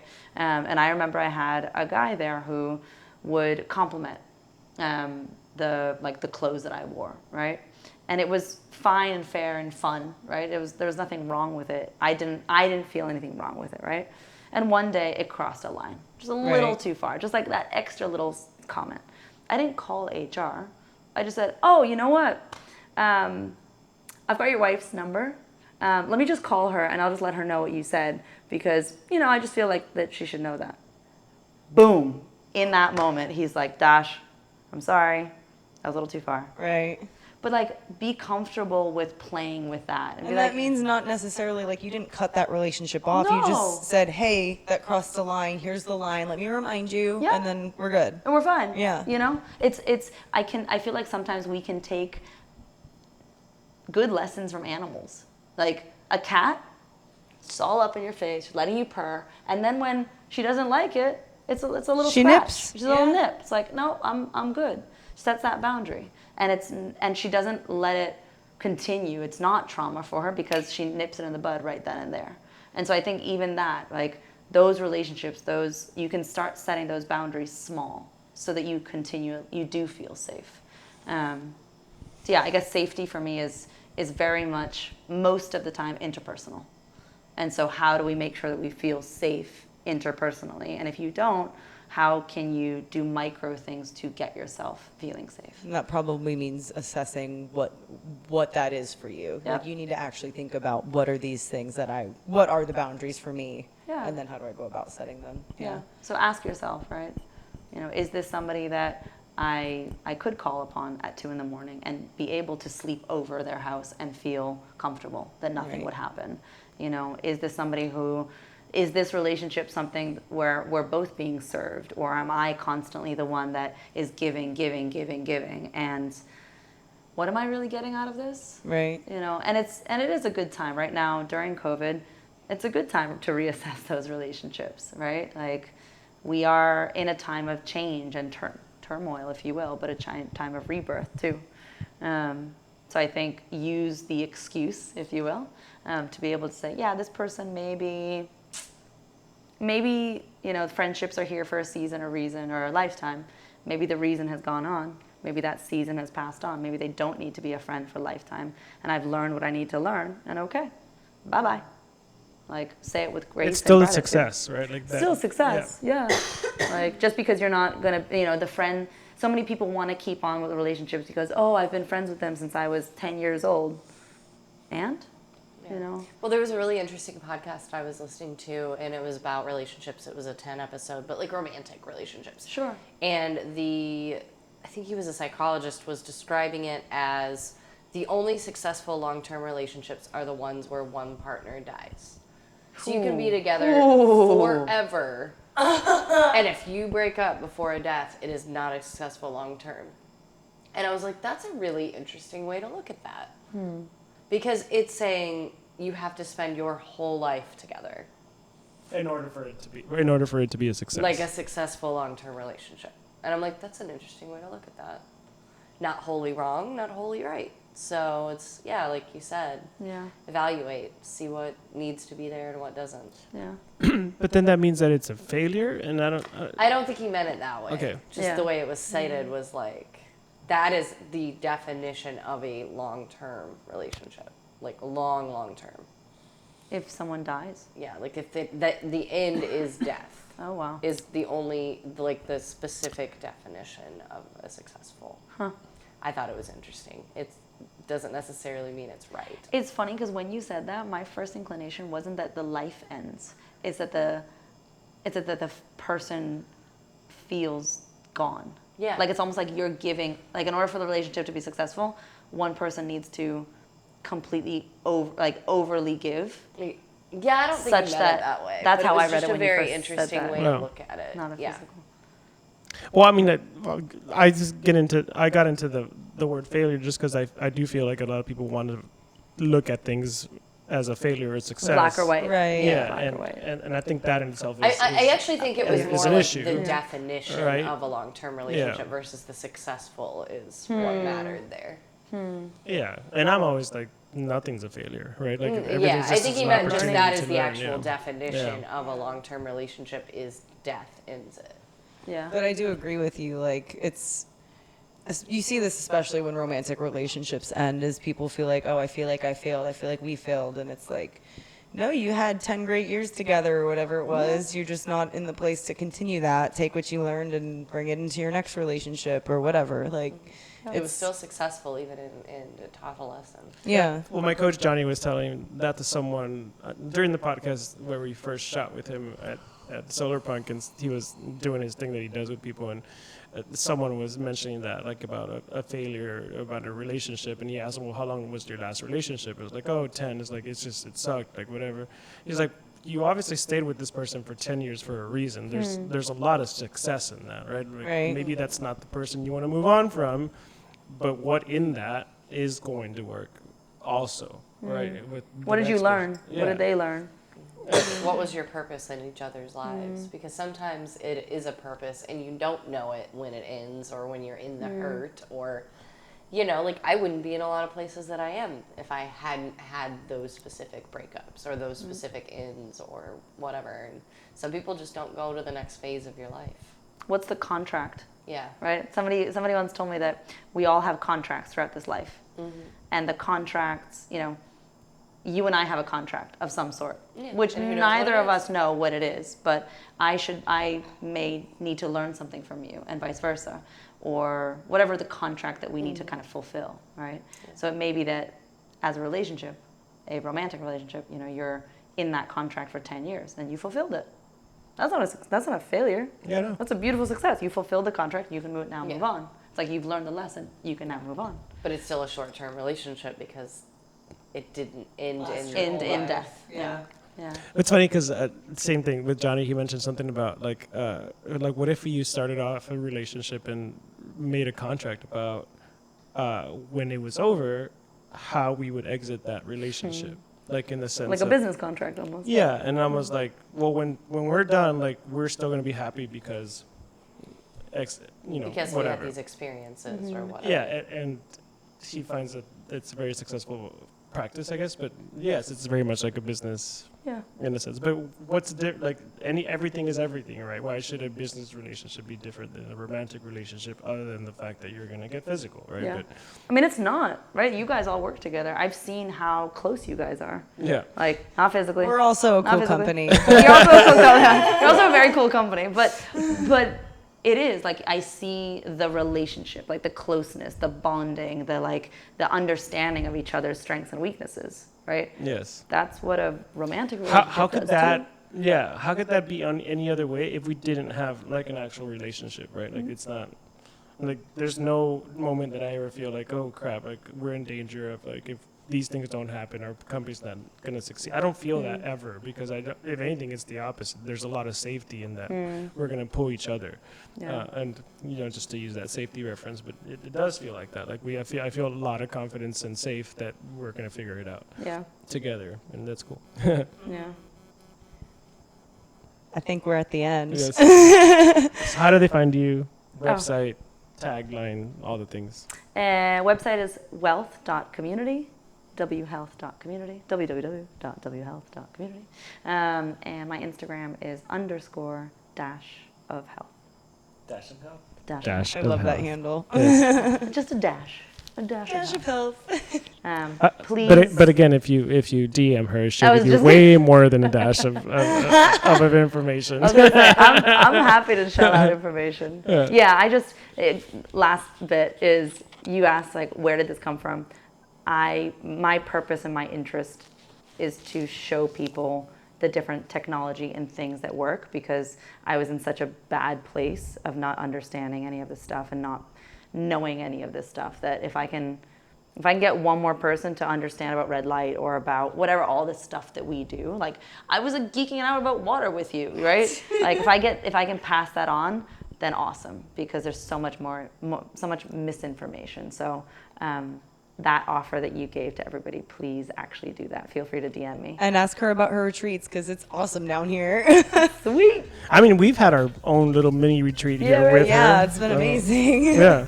The only thing we haven't done is do our blood work when we do it. Yeah, ice bathing. We'll send you the blood work. Ice bathing. The next time you come down, we'll have an ice bath. Perfect. Well, thank you guys so much. Thanks, guys. This has been fun. This has been How Do You Help?